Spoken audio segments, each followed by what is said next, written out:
یؤمنون بہ، وہی لوگ ہیں جو اس پہ ایمان لا رہے ہیں۔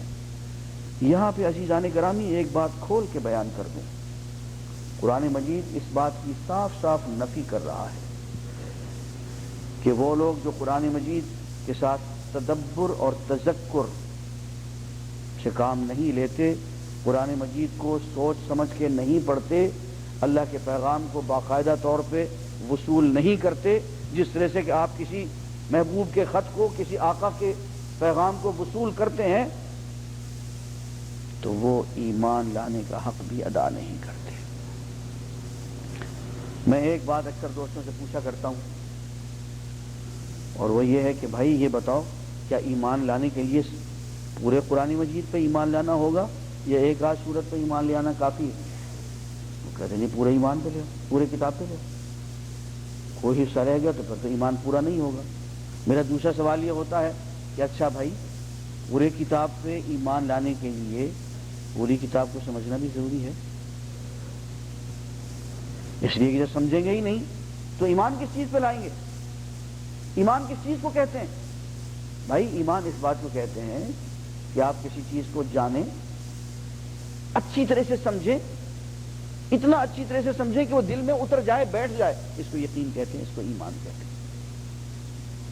تو قرآن مجید اس بات کو بہت شد و مد سے بیان کر رہا ہے کہ ایمان لانے والے اس کتاب پہ کون ہیں؟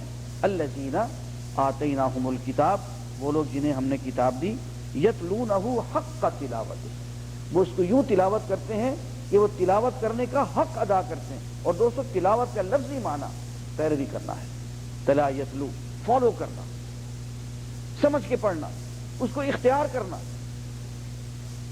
جو لوگ تلاوت ایسی کرتے ہیں جیسے تلاوت کرنے کا حق ادا ہو جائے، اولئک یؤمنون بہ، یہ ہیں وہ لوگ جو اس پہ ایمان لاتے ہیں۔ ومن یکفر بہ فاولئک هم الخاسرون، اور جو اس سے کفر اختیار کرتے ہیں وہی لوگ ہیں جو نقصان اٹھانے والے ہیں۔ اجمعین۔ اعوذ باللہ من الشیطان الرجیم، بسم اللہ الرحمن الرحیم۔ تلک امۃ قد خلت لها ما کسبت ولکم ما کسبتم ولا تسألون عما كانوا يعملون۔ یہ ایک امت تھی جو گزر گئی، ان کا کمایا ان کے لیے اور تمہارا کمایا ہوا تمہارے لیے، اور ان کے اعمال کی تم سے پوچھ گچھ نہیں ہوگی۔ عزیزان گرامی، قرآن مجید میں یہ آیت بار بار آئی ہے کہ جو لوگ گزر گئے ان کے اعمال ان کے ساتھ، تمہیں ان کی فکر نہیں کرنی چاہیے۔ کون کیسا تھا، کتنا تھا، کس کا کیا درجہ تھا، یہ تمہارا موضوع نہیں ہے۔ ایک بات جو بہت حساس ہے میں بیان کر دینا چاہتا ہوں۔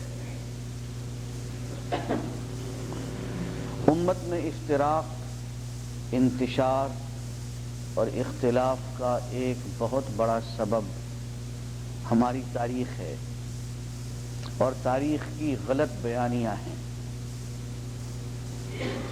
مثلا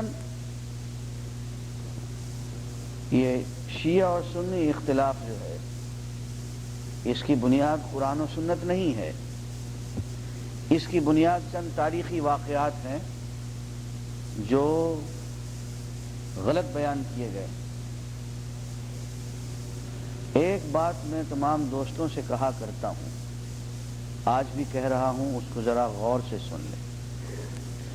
حضور اکرم صلی اللہ علیہ وسلم ابھی زندہ تھے، حیات تھے، اور ہمارے عقیدے میں تو اب بھی زندہ ہیں۔ ہم جا کے جب روضہ اقدس میں، قبر مبارک میں انہیں سلام عرض کرتے ہیں تو ہمیں تو جواب آتا ہے۔ حضور اکرم صلی اللہ علیہ وسلم جب اس دنیا میں اپنی طبعی حیات کے ساتھ موجود تھے تو ایک آیت نازل ہوئی اور وہی آخری آیت تھی، اس کے بعد کوئی آیت نازل نہیں ہوئی۔ الیوم اکملت لکم دینکم، آج میں نے تمہارے لیے تمہارا دین مکمل کر دی۔ واتممت علیکم نعمتی، میں نے تم پہ اپنی نعمت مکمل کر دی، پوری کر دی۔ وَرَضِيتُ لَكُمُ الْإِسْلَامَ دِينًا، اور میں نے تمہارے لیے اسلام کو بطور دین کے پسند کر لیا۔ کس اسلام کو پسند کر لیا؟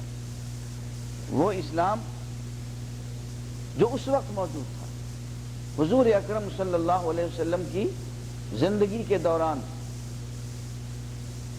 فرمایا کہ اس اسلام کو میں نے تمہارے لیے پسند کر لیا۔ عزیزان گرامی، آپ ذرا غور فرمائیں کہ جس وقت یہ آیت نازل ہوئی ہے اس وقت کوئی خلافت کا جھگڑا نہیں ہے، کوئی امامت کا جھگڑا نہیں ہے، کوئی باغ فدق کا جھگڑا نہیں ہے، کوئی جنگ جمل کا، جنگ صفین کا، تحکیم کا، کوئی کربلا کا کوئی جھگڑا نہیں ہے۔ مجھے خانہ فرنگ ایران کے دوستوں نے بلایا، ایک سیمینار کیا اتحاد ملی پہ، چیف گیسٹ بنا دیا افتتاحی اجلاس میں، چلا گیا۔ میں نے وہاں یہی آیت پڑھی، میں نے کہا عزیز دوستو، جس وقت یہ آیت نازل ہوئی اس وقت ہم سب حضور کے قدموں میں سارے کے سارے کھڑے ہوئے تھے، ہمارا آپس میں کوئی اختلاف نہیں تھا۔ تم چاہتے ہو کہ اتحاد ہو جائے تو آؤ ہم حضور کے قدموں میں دوبارہ لوٹ چلیں، اس مقام پہ پہنچ جائیں جس وقت یہ آیت نازل ہوئی تھی، الیوم اکملت لکم دینکم۔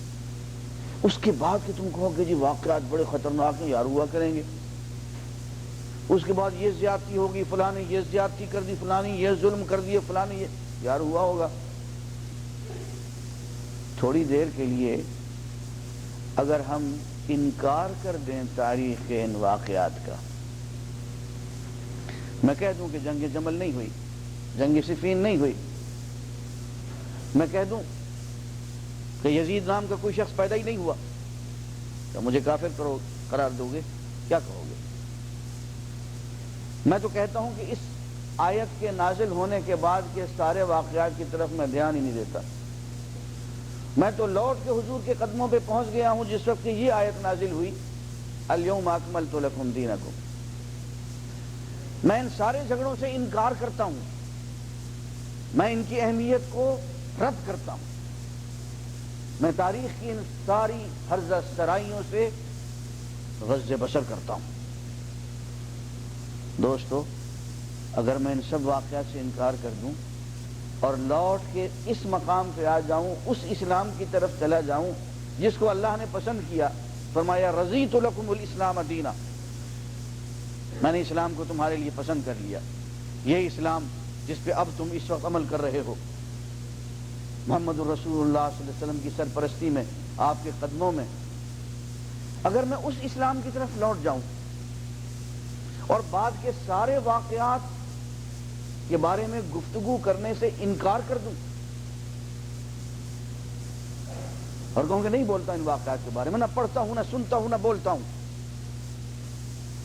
تو کیا مجھے کافر قرار دو گے؟ اور وہ سب کچھ پڑھنے کی بجائے جو تاریخ میں لکھا ہوا ہے، میں اللہ کا یہ فرمان پڑھ لیتا ہوں، تلک امۃ قد خلت، یار یہ لوگ تھے، یہ امت تھی، یہ گروہ تھی، قد خلت، جا چکی، گزر گئی، لہا ما کسبت، انہوں نے جو اعمال کیے انہیں اس کا بدلہ مل جائے گا، وَلَكُمْ مَا كَسَبْتُمْ، اور تمہیں وہ ملے گا جو تم کرو گے، تمہیں ان کے کیے کا کوئی بدلہ نہیں ملے گا۔ امام حسین نے جو کارہائے نمایاں انجام دیے وہ تمہارے کھاتے میں نہیں لکھے جائیں گے، یزید نے جو کیا وہ میرے کھاتے میں نہیں لکھا جائے گا، نہ تم یزید کی اولاد ہو، نہ میں امام حسین کی اولاد ہوں، اینڈ وائس ورسا۔ تو فرمایا قد خلت، یہ گزر گئے، لہا ما کسبت، جو انہوں نے کیا انہیں ملے گا، وَلَكُمْ مَا كَسَبْتُمْ، تمہیں وہ ملے گا جو تم کرو گے۔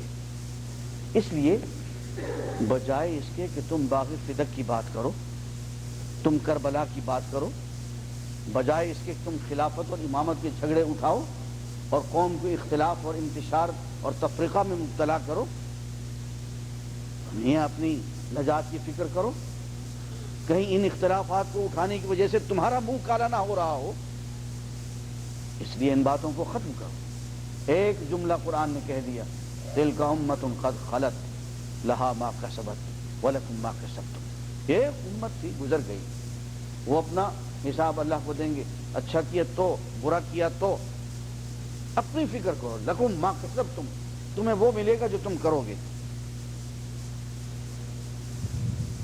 ولا تسألون عما كانوا يعملون، اور وہ جو کچھ کیا کرتے تھے اس کے بارے میں تم سے نہیں آخرت میں پوچھا جائے گا کہ ہاں بھیا تم سچا سچا واقعہ بیان کرو، جنگ صفین میں کیا ہوا تھا، تم ٹھیک ٹھیک بیان کرو کہ واقعہ کربلا کیا ہوا، یہ تم سے نہیں پوچھا جائے گا۔ تم سے تو یہ پوچھا جائے گا کہ تمہیں یہ جو 60 سال کی 65 سال کی زندگی دی گئی تھی، اس میں تم نے اللہ کے پیغام کو کتنا سمجھا، کتنا قبول کیا، کتنا وصول کیا، کتنا اپنایا، کتنا نافذ کیا، کتنا پھیلایا، تم سے تو یہ پوچھا جائے گا، اس کی تیاری کرو۔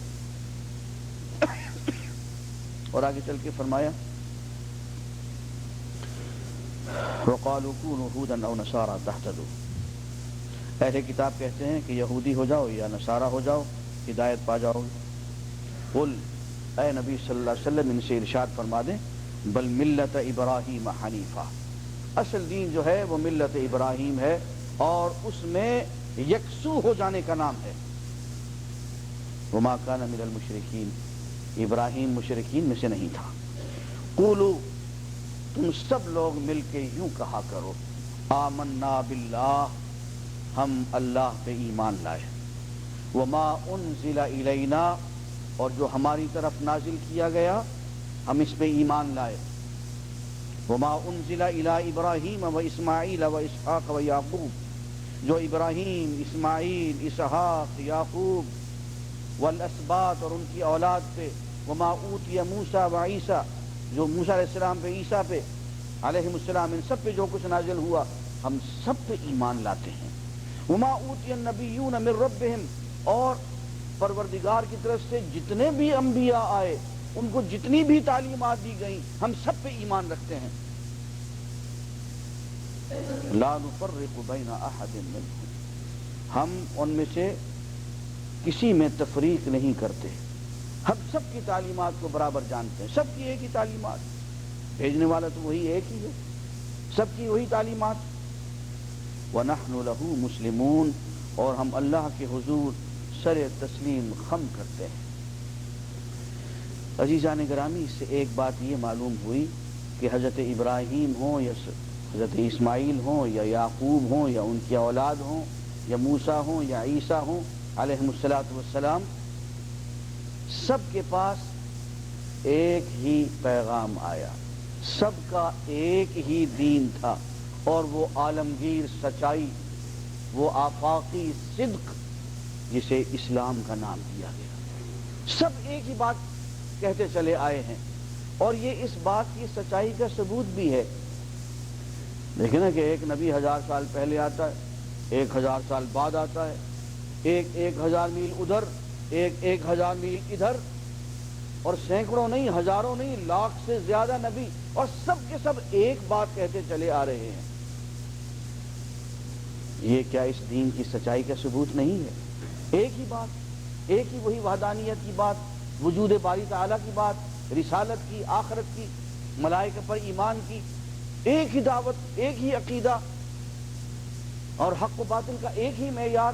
یہ ثبوت ہے اس بات کا کہ ان تمام انبیاء کو بھیجنے والا ایک اللہ ہے، اور وہ اللہ عالمگیر سچائی بھیج رہا ہے۔